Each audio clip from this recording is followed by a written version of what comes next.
पहला सवाल है आपका, मारवाड़ के 5 पीरों में किसका नाम लिया जाता है? यानी मारवाड़ के 5 प्रमुख लोक देवता हैं, उनमें से किसका नाम लिया जाता है? 4 ऑप्शन के बेस पे बताना है आपको। पहला ऑप्शन देखिए भूमिया जी, दूसरा तेजा जी, तीसरा देव नारायण जी और चौथा है गोगा जी। दोस्तों अगर बात करें राजस्थान के 5 पीरों की और उनमें किसका नाम लिया जाता है, तो देखिए 5 पीरों का एक सीधा अगर मैं आपको एक ट्रिक बताऊं तो याद रखना, राजस्थान में 5 पीर कौन कौन से हैं? गोगा जी, पाबू जी, फिर है रामदेव जी, फिर कौन से हैं? मेह जी। तो अगर आपको कभी भी याद नहीं आए तो गोपाराम प्लस हड़बू जी दोनों को याद कर लेना, आपको राजस्थान के 5 पीर याद हो जाएंगे। अब 5 पीरों में स्थान किसका नाम है? तो 5 पीरों में किसका नाम लिया जाता है? ऑप्शन के बेस में देखिए आपका रखा है भूमिया जी है, 5 पीरों में नहीं है, तेजा जी भी नहीं है, देव नारायण जी भी नहीं है, तो कौन है इसमें? तो दोस्तों इसमें है गोगा जी। कौन है दोस्तों?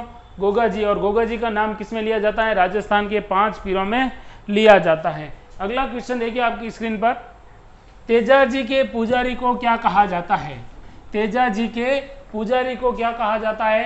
4 ऑप्शन है आपके सामने, घोड़ोला, फिर है पंडा, फिर है पुजारी और महाराज। दोस्तों तेजा जी का पुजारी क्या कहलाता है? तेजा जी का पुजारी कहलाता है घोड़ला, या फिर उसको घोड़ोला भी कहा जाता है, घोड़ला या घोड़ोला भी कहा जाता है। तेजा जी का मंदिर कहाँ पर है? तो सवाल पूछे, तेजा जी का मंदिर है खरनाल नागौर के अंदर, मुख्य मंदिर है खरनाल नागौर के अंदर। एक और जगह है सेंद्रिया अजमेर। कहाँ पर? सेंद्रिया अजमेर। और यहाँ पर भी क्या किसका मंदिर है? तेजा जी का। तेजा जी को कौन सा लोक देवता कहा जाता है? काला और बाला, काला और बाला का लोक देवता कहा जाता है तेजा जी को। राजस्थान के सबसे लोकप्रिय देवता, राजस्थान के सबसे लोकप्रिय देवता कौन से हैं? वो भी हैं तेजा जी। और तेजा जी की अगर कर्म भूमि पूछे आपको, कर्म भूमि का मतलब है कि तेजा जी का पवित्र स्थल पूछ ले आपको, तो पवित्र स्थल का ध्यान रखना, ये कहाँ पर है? ये बांसी दुगारी के अंदर है। और बांसी दुगारी कहाँ पर है आप लोगों को पता होना चाहिए, ये है बूंदी में। नेक्स्ट क्वेश्चन देखते हैं अपनी स्क्रीन पर देखिए, श्री देव नारायण जी को गुर्जर जाति के लोग किसका अवतार मानते हैं?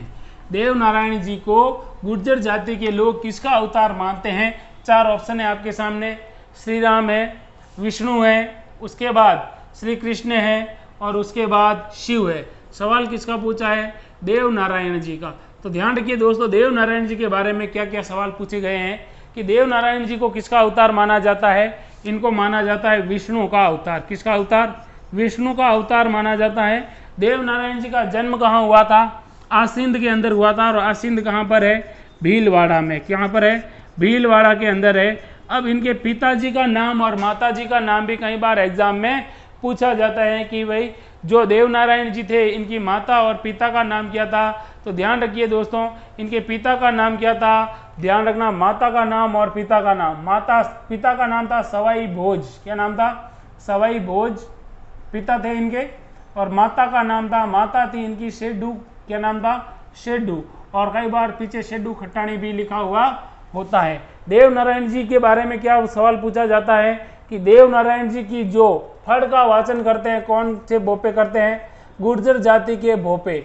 और राजस्थान में सबसे छोटी और सबसे बड़ी फड़, सबसे छोटी और सबसे बड़ी फड़ किसकी है? वो भी देव नारायण जी की है। सर्वाधिक गाथाओं वाली जो फड़ किसकी है? वो भी किसकी है?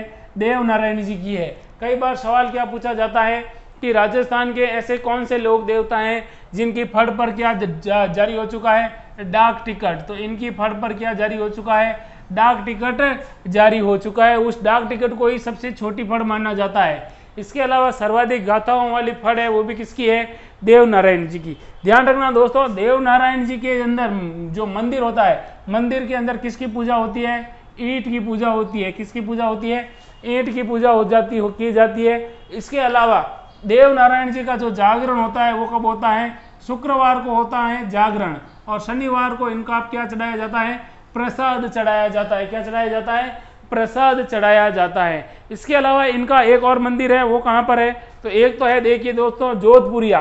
और जोधपुरिया कहाँ पर है? टोंक के अंदर।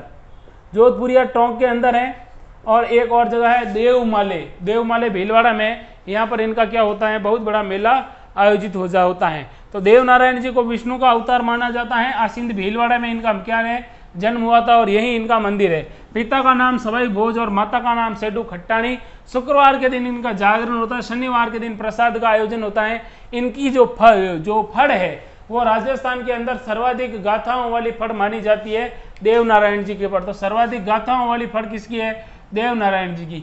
अब जो इनकी सबसे बड़ी फड़ है और सबसे छोटी भी है, सबसे छोटी का मतलब ये हुआ कि इनकी जो फड़ है इनके ऊपर क्या जारी हो चुका है, डाक टिकट, और इस डाक टिकट के कारण इसको सबसे छोटी और सबसे बड़ी फड़ भी माना जाता है। और इनकी फड़ का वाचन करते हैं गुर्जर जाति के भोपे। और कौन सा वाद्य यंत्र बजाते हैं, ध्यान रखना कि जब देव नारायण जी की फड़ का वाचन होता है उस समय वाद्य यंत्र बजाया जाता है। उस वाद्य यंत्र का नाम होता है जंतर। क्या नाम होता है, जंतर वाद्य यंत्र के द्वारा क्या होता है, फड़ का वाचन किया जाता है। इनका मंदिर कहाँ है, जोधपुर या टोंक के अंदर भी है, और एक देवमाले में भी इनका क्या है, मंदिर बना हुआ है। अब पढ़ते हैं अगला क्वेश्चन।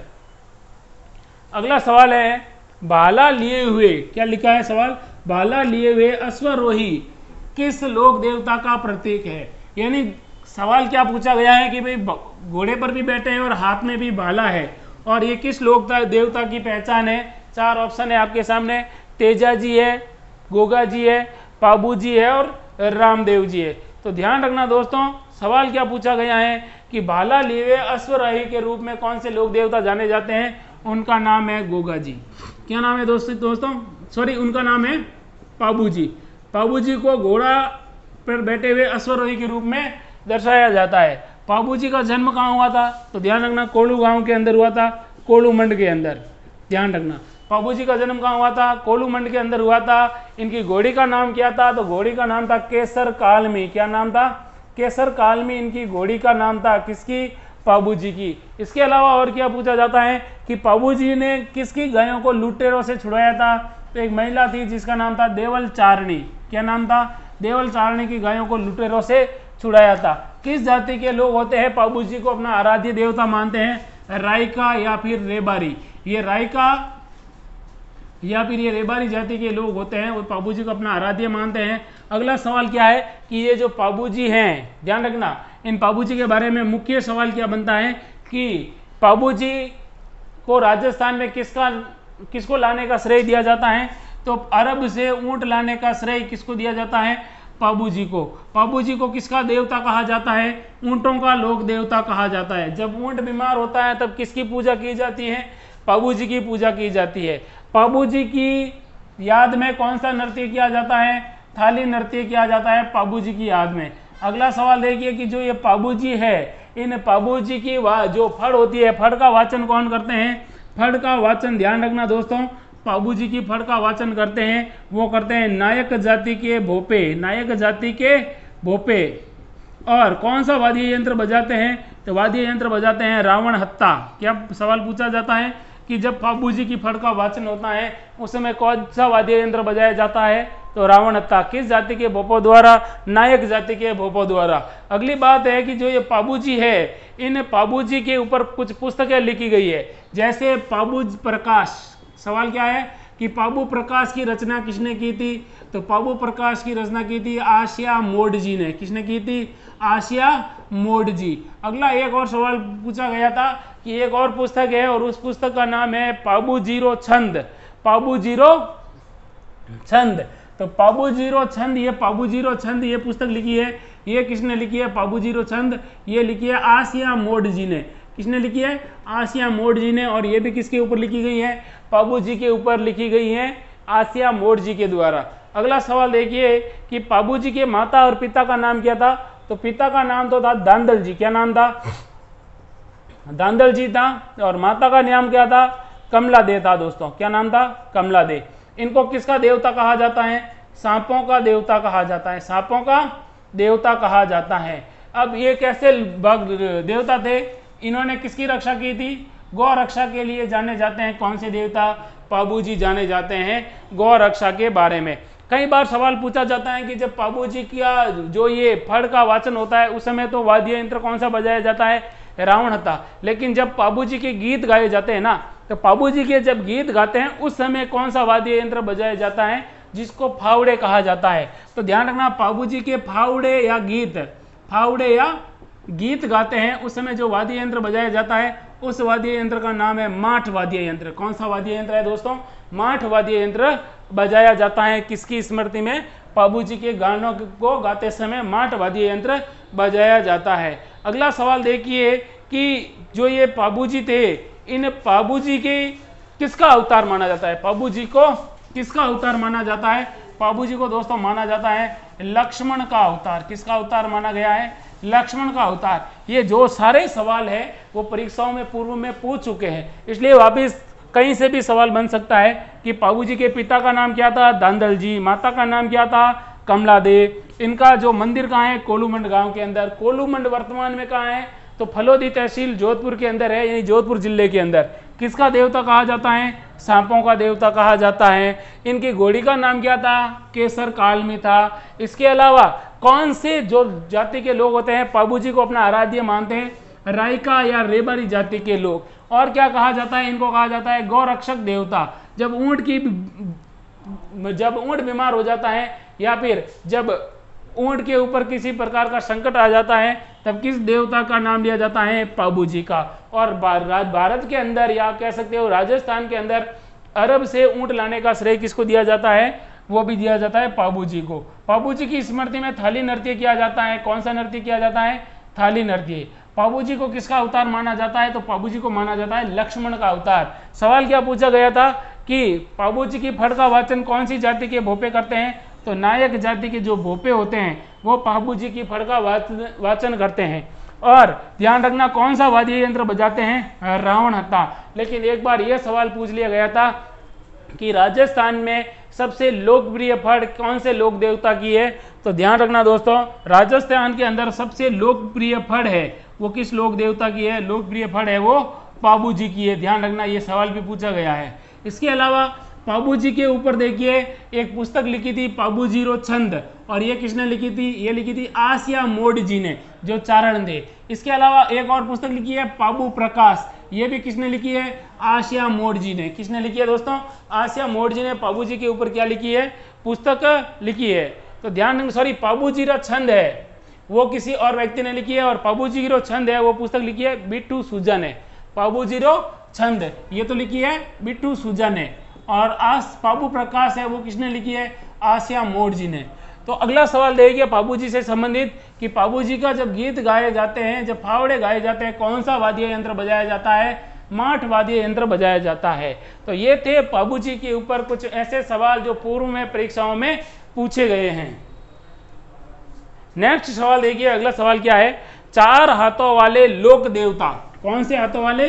चार हाथों वाले लोक देवता के रूप में कौन से लोक देवता जाने जाते हैं? चार ऑप्शन है आपके सामने, आपको बताना है कि कौन से लोक देवता हैं जिनके चार हाथ थे। तो देखिए दोस्तों, चार ऑप्शन है आपके सामने, और चारों ऑप्शन कौन कौन से हैं सुनिए। दिख रहा होगा, हड़बू जी है एक, तो एक है दांदल जी है, एक कल्ला जी है, और एक है आपके मल्लीनाथ जी। सवाल पूछा है चार हाथों वाले लोक देवता, इसका सही आंसर है कल्ला जी। कौन है? कल्ला जी। और कल्ला जी कौन थे? तो सुन लीजिए कल्ला जी के बारे में। कल्ला जी कहाँ के थे? मेड़ता के थे। और मीराबाई इनकी क्या थी? मीराबाई थी वो इनकी बुआ थी। कौन थी दोस्तों? मीराबाई इनकी बुआ थी, ये मीराबाई के भतीजे थे। अगला सवाल, कल्ला जी के गुरु का नाम क्या था? तो सवाल कई बार पूछा जाता है कि जो कल्ला जी थे, इन कल्ला जी के गुरु का नाम क्या था? तो गुरु थे इनके भैरवनाथ। कौन थे दोस्तों? गुरु थे इनके भैरवनाथ। अगला सवाल देखते हैं कल्ला जी से संबंधित, किसका अवतार माना जाता है कल्ला जी को? कल्ला जी को माना जाता है शेष नाग का अवतार। किसका अवतार? शेष नाग का अवतार माना जाता है कल्ला जी राठौड़ को। अब कल्ला जी के बारे में और क्या सवाल पूछा जाता है? तो ध्यान रखना दोस्तों, कल्ला जी ने 1567 के अंदर, कब? 1567 के अंदर चित्तौड़ का तीसरा शाखा, और चित्तौड़ के तीसरे शाखे में लड़ते हुए ये क्या हुए थे? वीर गति को प्राप्त हुए थे। इनको चार हाथों वाले लोक देवता किसने कहा था? तो चार हाथों वाले लोक देवता, ध्यान रखना दोस्तों, इंपॉर्टेंट है। चार हाथों वाले लोक देवता, चार हाथों वाले लोक देवता कहने वाला और कोई नहीं था, मुगल बादशाह था जिसका नाम था अकबर। क्या नाम था? अकबर। कहते हैं कि देखिए कल्लाजी राठौड़ होते हैं, वो औरंगजेब अकबर के खिलाफ 1567 की लड़ाई कर रहे होते हैं और इनके साथ जयमल राठौड़ भी होते हैं। तो जयमल राठौड़ और कल्लाजी राठौड़ होते हैं, ये क्या करते हैं कि जयमल राठौड़ होते हैं, इनको गोली लग जाती है और घायल हो जाते हैं। तब कल्लाजी राठौड़ इनको अपने ऊपर बिठा लेते हैं और युद्ध करते हैं। तब क्या अकबर इनकी वीरता को और इनके कौशल को देख कर कहता है कि यार ये आदमी नहीं है, ये तो 4 हाथों वाले लोक देवता हैं। अब इनका मंदिर पूछे आपको, तो इनका मंदिर है, मुख्य मंदिर तो है रनेला गांव में, रनेला। और रनेला गांव कहाँ पर है? नागौर के अंदर इनका मंदिर है, पूछा गया है एग्जाम में। लेकिन अगर आपसे सवाल पूछ ले कि कल्लाजी की छतरी कहाँ है, कल्लाजी की छतरी कहाँ है, तो ध्यान रखना कल्लाजी की छतरी है वो चित्तौड़गढ़ में है। कहाँ पर है? चित्तौड़गढ़ दुर्ग है, उस चित्तौड़गढ़ दुर्ग के अंदर कल्लाजी की छतरी है। और एक बार सवाल तो यहाँ तक पूछ लिया कि कल्लाजी की छतरी है, उस छतरी कौन से दरवाजे पर है, कौन से दरवाजे पर है? तो ध्यान रखना दोस्तों, तीसरा पोल है चित्तौड़गढ़ का जिसका नाम है भैरव पोल। इस भैरव पोल के बाहर ही इनकी छतरी बनी हुई है। तो कल्लाजी के बारे में क्या क्या सवाल पूछे गए जाते हैं? किसका अवतार माना जाता है कल्लाजी को? शेषनाग का अवतार। कहाँ के रहने वाले थे? मेड़ता के। एक बार ये भी सवाल पूछा गया था कि मीराबाई के भतीजे का नाम क्या था, जिन्होंने 1567 में चित्तौड़गढ़ के तीसरे साके में भाग लिया था? तो उनका नाम था कल्लाजी राठौड़। गुरु इनके भैरवनाथ थे। इनका मुख्य मंदिर रनेला नागौर में है और इनको 4 हाथों वाले लोक देवता कहने वाला और कोई नहीं था, मुगल बादशाह अकबर था। अब देखिए इन्होंने 1567 में तीसरे साके में भाग लिया था और वीरता के साथ लड़ते हुए अकबर की सेना को मतलब पूर्ण रूप से इतनी तरीके मतलब बुरी तरीके से परास्त किया था उन्होंने सैनिकों को, और मतलब तितर बितर करने के बाद वीर गति को प्राप्त हुए थे। अगर इनकी छतरी पूछे तो इनकी छतरी है चित्तौड़गढ़ दुर्ग में एक पोल है भैरव पोल, उस भैरव पोल के बाहर इनकी क्या बनी हुई है? छतरी बनी हुई है। लेकिन एक सवाल मैंने आपके लिए छोड़ा था, वो आपको वापस बता दूं कि जो राजस्थान के अंदर ब्रह्मचारी बाल ब्रह्मचारी लोक देवता अगर कोई है तो वो कौन से है? कल्लाजी राठौड़ है। एक बार सवाल पूछा गया था कि राजस्थान से ऐसे कौन से लोग राजस्थान के ऐसे कौन से लोक देवता थे जो क्या थे? बाल ब्रह्मचारी थे। तो ये बाल ब्रह्मचारी थे वो कल्लाजी थे। अगला सवाल देखिए क्या लिखा हुआ है, काफी अच्छा सवाल है। प्रकृति प्रेमी तथा पेड़ पौधों की रक्षा करने वाले लोक देवता थे। प्रकृति प्रेमी भी थे और पेड़ पौधों की रक्षा करने वाले भी लोक देवता थे। 4 ऑप्शन दिए हैं, कौन से थे आपको बताना है। पहला है मल्लीनाथ जी, फिर है कल्लाजी, फिर है तल्लीनाथ जी और फिर है गोगा जी। दोस्तों पूछा क्या है? प्रकृति प्रेमी लोक देवता। अब लोक देवता पूछा है ना कि लोक संत पूछा है। तो ध्यान रखना दोस्तों, राजस्थान के अंदर एक लोक देवता थे जिनका नाम था तल्लीनाथ। क्या नाम था? तल्लीनाथ जी। इन तल्लीनाथ जी का जो इनका एक जो नाम दिया गया है, इनको कहा जाता है प्रकृति प्रेमी। क्या कहा जाता है? प्रकृति प्रेमी और पेड़ पौधों की रक्षा करने वाले लोक देवता यानी पर्यावरण प्रेमी भी कहा जाता है। इनका जन्म कहाँ हुआ? तो तल्लीनाथ जी का जन्म माना जाता है कि मारवाड़ रियासत में हुआ था। कहाँ पर? मारवाड़ रियासत में हुआ था।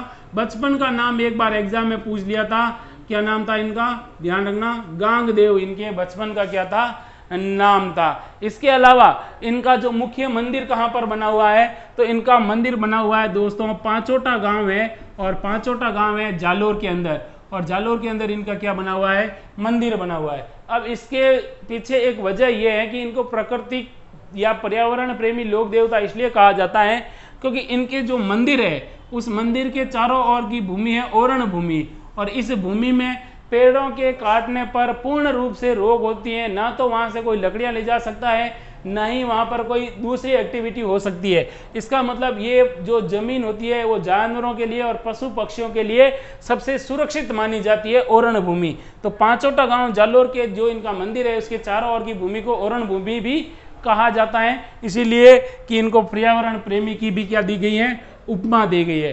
तल्लीनाथ जी की जो एक सवाल पूछा गया था कि एक घोड़े पे सवार मूर्ति है वो कहाँ पर है? तो जालोर के अंदर एक पहाड़ी है पंचमुखी पहाड़ी, और पंचमुखी पहाड़ी पर इनकी मूर्ति वो कैसी है? अश्वारूढ़ मूर्ति है, अश्वारोही यानी किस पर सवार है? ये घोड़े पर सवार है और इनकी मूर्ति क्या है? बनी हुई है। नेक्स्ट सवाल देखते हैं आपका कौन सा है?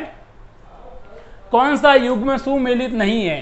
कौन सा युग्म है वो सुमेलित नहीं है। 4 ऑप्शन दे रखे हैं आपको और आपको बताना है कौन सा सुमेलित नहीं है। तेजाजी खरनाल, फिर लिखा है मल्लीनाथ जी, सॉरी पाबूजी कोलू, तेजाजी खरनाल, फिर है मल्लीनाथ जी गागरोन और रामदेव जी रामदेवरा। दोस्तों सीधा सवाल है कि लोक देवता और उसके बाद लोक देवता का जो मेला आयोजित होता है वो पूछा है मंदिर के बारे में। तो देखिए पाबूजी का आपको पता है मंदिर कोलूमंड गांव फलोदी जोधपुर के अंदर है, बिल्कुल है। तेजा जी का खरनाल गांव है नागौर जिले के अंदर, बिल्कुल है। और मल्लीनाथ जी का मंदिर है वो मालानी बाड़मेर के अंदर है, न कि गागरोन के अंदर। और रामदेव जी का तो सबको पता है मंदिर, मुख्य मंदिर है वो रामदेवरा जैसलमेर के अंदर है। अगला सवाल है प्लेग रक्षक, क्या सवाल है? प्लेग रक्षक एवं ऊंटों के देवता के रूप में जाने जाते हैं। प्लेग रक्षक एवं ऊंटों के लोक देवता के रूप में माने जाते हैं। 4 ऑप्शन है जो प्रसिद्ध है मूल रूप से ऊंटों के देवता और प्लेग रक्षक के रूप में, देवनारायण जी, पाबू जी, गोगा जी और रामदेव जी। दोस्तों ध्यान रखना कि जो हमारे लोक देवता हैं पाबू जी, कौन से लोक देवता जिनकी अभी हमने बात की थी, इनको ऊंटों का देवता कहा जाता है। किसका देवता? ऊंटों का देवता कहा जाता है। इसके अलावा प्लेग रक्षक देवता भी कहा जाता है। किसका देवता कहा जाता है? प्लेग रक्षक देवता भी कहा जाता है। पाबू जी को लक्ष्मण का अवतार माना जाता है। किसका अवतार? लक्ष्मण का अवतार। और क्या कहा जाता है इनको सांपों का देवता भी कहा जाता है, ध्यान रखना। और क्या कहा जाता है पाबू जी को? तो ध्यान रखना दोस्तों कि पाबू जी की स्मृति के अंदर कौन सा नृत्य किया जाता है? थाली नृत्य किया जाता है। और फड़ है वो सबसे लोकप्रिय फड़ है जो कौन से वाद्य यंत्र के साथ बजाई जाती है, गाई जाती है? रावण हत्था वाद्य यंत्र के साथ गाई जाती है। तो दोस्तों ये तो अपन ने पहले भी चर्चा की थी, लेकिन इंपॉर्टेंट सवाल है, पूर्व में पूछा गया इसलिए वापस चर्चा होनी चाहिए इस सवाल की। अगला सवाल है शकुन शास्त्र के ज्ञाता। शकुन शास्त्र के ज्ञाता किस लोक देवता को माना जाता है? 4 ऑप्शन है आपके सामने। हरिराम बाबा है, उसके बाद झुंझार जी है, फिर मल्लीनाथ है और फिर हड़बू जी है। सवाल किसका पूछा गया है दोस्तों? सवाल पूछा है शकुन शास्त्र के ज्ञाता। 4 ऑप्शन वापस सुन लीजिए, हरिराम बाबा, झुंझार जी है, मल्लीनाथ जी और हड़बू जी है। तो दोस्तों राजस्थान के अंदर एक लोक देवता है जिनका नाम है हड़बू जी। क्या नाम है? हड़बू जी। और हड़बू जी के बारे में और क्या क्या सवाल बनते हैं उनके ऊपर भी चर्चा कर लेते हैं। दोस्तों हड़बू जी का जन्म कहाँ हुआ था? इनका जन्म हुआ था भुंडोल गांव नागौर के अंदर, भुंडोल गांव नागौर के अंदर। रामदेव जी के ये क्या लगते थे? तो ध्यान रखना सवाल पूछा जाता है कि कौन से 5 पीरों में शामिल लोक देवता रामदेव जी के मौसेरे भाई थे? तो ये रामदेव जी के कैसे भाई थे? मौसेरे भाई। ये कौन सी श्रेणी के लोक देवता हैं? तो ये 5 पीरों में शामिल है, 5 पीरों में शामिल है। इसके अलावा सवाल पूछा गया है, एक कहानी बता दूं इनके पीछे। कहते हैं कि जब राव जोधा के समय मेवाड़ का शासक होता है कुंभा, और कुंभा क्या करता है? मंडोर पर अपना अधिकार कर लेता है। और राव जोधा उस समय इधर उधर घूम रहे होते हुए, तब तक जोधपुर की स्थापना नहीं होती है, तब ये घूम फिर के चाहते हैं हड़बू जी के पास, और हड़बू जी इनको आशीर्वाद देते हैं और अपनी एक कटार देते हैं कि जा जोधा, तू अगर इस युद्ध में जाएगा और अपने पास ये कटार रखेगा तो तेरा राज बरकरार रहेगा। और हुआ ये भी, वहां से जोधा आते हैं और जो मेवाड़ के शासकों के साथ, इनकी जो सैनिकों के साथ लड़ाई होती है, उस लड़ाई में मेवाड़ पराजित हो जाता है, मंडोर पर अधिकार हो जाता है राव जोधा का। तो सवाल क्या पूछा गया था कि राजस्थान के ऐसे कौन से लोक देवता हैं जिनके आशीर्वाद से मारवाड़ के शासक राव जोधा ने मंडोर को जीता था? तो वो थे हड़बू जी। और जब ध्यान रखना दोस्तों, हड़बू जी जीत जाते हैं, हड़बू जी इनका जो वचन है वो पार पड़ जाता है और जोधा जीत जाता है। और जोधा जब मारवाड़ का शासक बनता है तो बेंगटी गांव है, ध्यान रखना, फलोदी के अंदर। बेंगटी गांव कहाँ है? फलोदी के अंदर है, अपने जोधपुर के अंदर ही है। कहाँ पर? बेंगटी गांव है जोधपुर के अंदर, फलोदी के आसपास। तो यहाँ पर ये क्या करता है? जोधा इनको ये इस गांव की जागीर प्रदान करता है। क्या प्रदान करता है? जागीर प्रदान करता है। हड़बू जी की सवारी पूछी जाती है दोस्तों। इनकी एक जानवर है सियार, सियार इनकी क्या है? सवारी। ध्यान रखना एक बार सवाल ये भी पूछा गया था, राजस्थान में अपंग गायों की सेवा और जो गायें अंधी होती थी उनकी सेवाओं के लिए कौन जाने जाते थे? हड़बू जी। तो हड़बू जी अपंग और अंधी गायों की क्या करते थे? सेवा करते थे। और ये शकुन शास्त्र के अच्छे ज्ञाता थे। कैसे?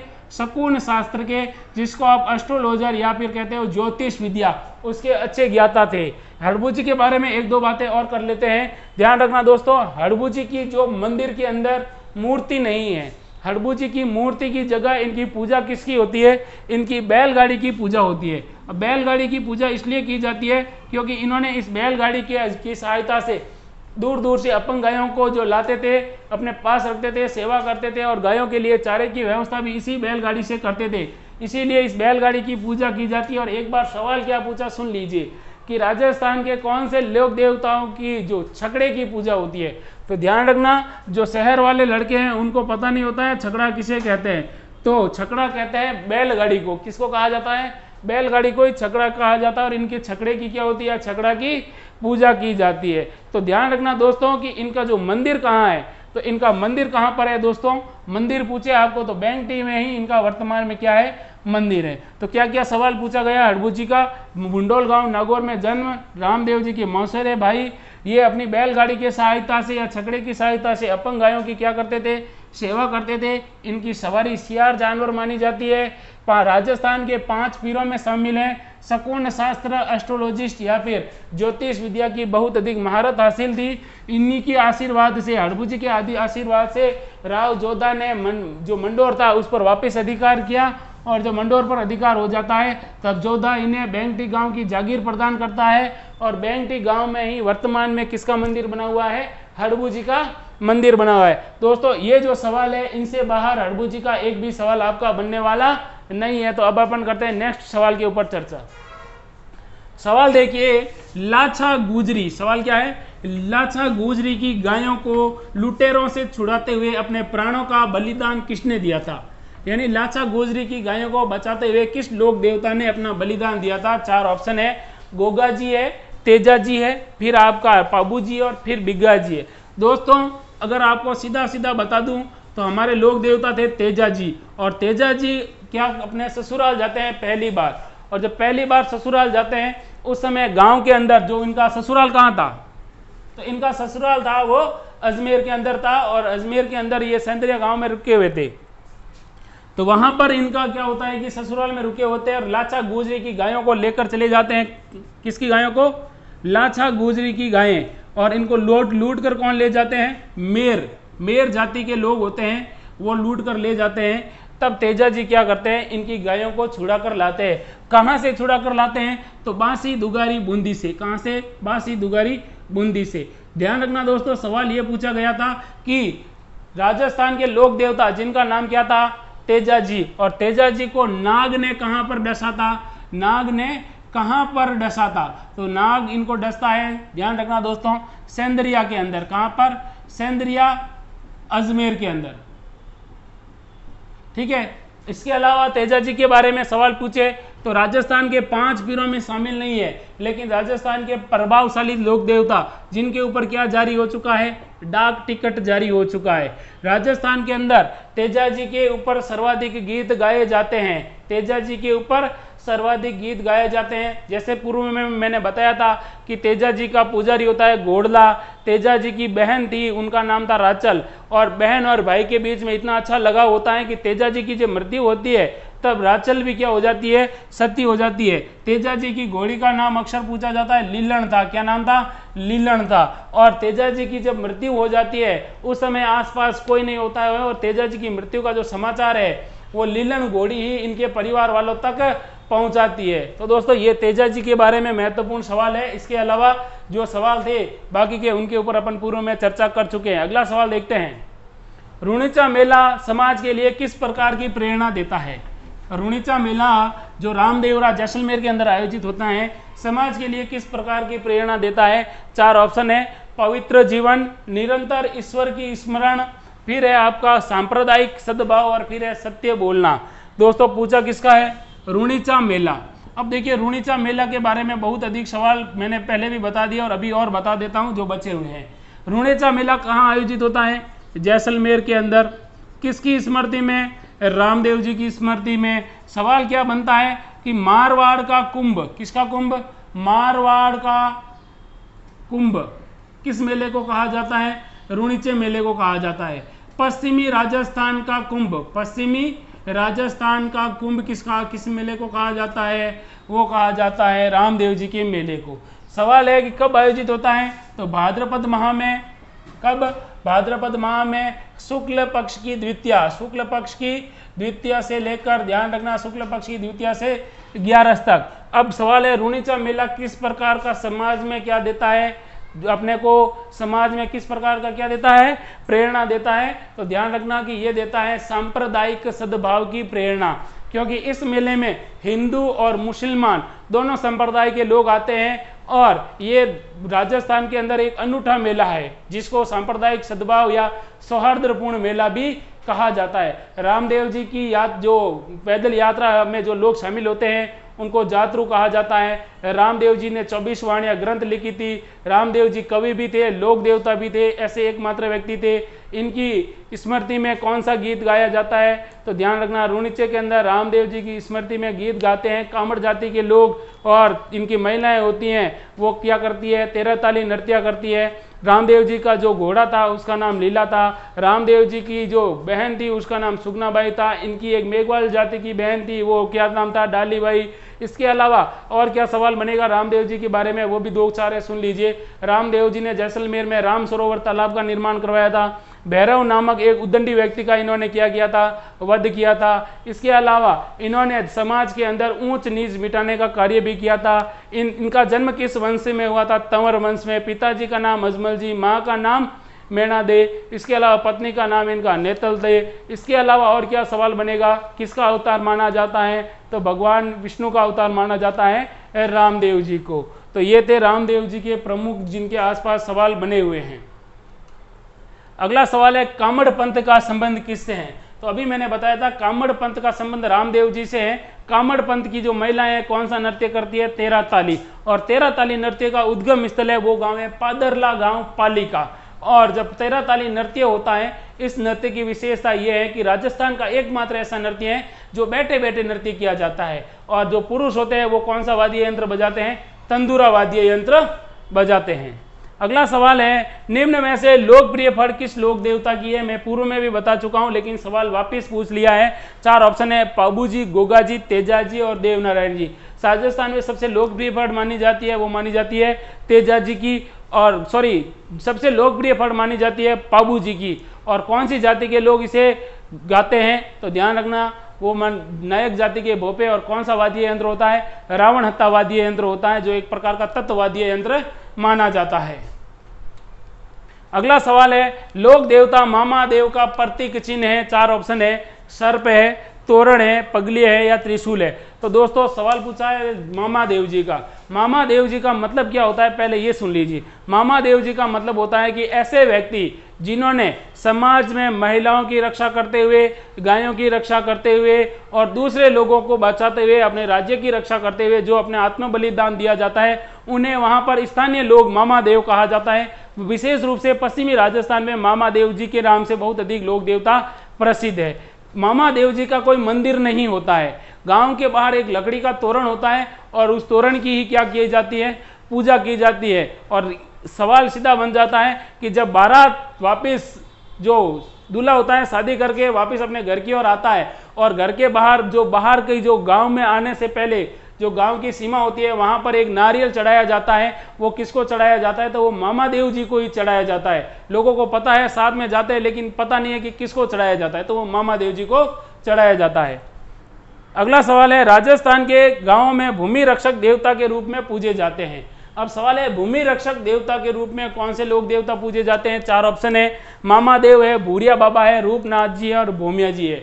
ऐसे लोग देवता जिन्होंने अपनी मातृभूमि की रक्षा के लिए अपने प्राणों का बलिदान दिया है वो कहलाते हैं भूमिया जी। जिन्होंने गायों की रक्षा की थी वो कहलाते हैं भूमिया जी, और इन्हें भूमि का क्या कहा जाता है? रक्षक कहा जाता है। और पश्चिमी राजस्थान के हर गांव में हर दूसरी तीसरी ढाणियां, हर दूसरी तीसरी गली में एक न एक मंदिर मिल जाता है भूमिया जी का, क्योंकि हमारी जो पश्चिमी राजस्थान या राजस्थान की भूमि है उसे वीरों की भूमि कहा जाता है। इसीलिए तो एक व्यक्ति ने कहा था कि राजस्थान के अंदर जब भी जाता हूं और जब मेरे पैर आगे से आगे बढ़ते हैं तब मेरे अंदर क्या होता है? कंपन पैदा होता है, क्योंकि जहां पर भी मैं पैर रखता हूं वो भूमि कैसी है? बलिदानों की भूमि है। यहाँ पर पग पग पर वीर व्यक्तियों के और साहसी व्यक्तियों के क्या है, बलिदान है। तो इसीलिए भूमिया जी हैं वो राजस्थान के हर गांव में, हर मोहल्ले में या गली में इनका मंदिर मिल जाता है। तो भूमि के रक्षक है भूमिया जी।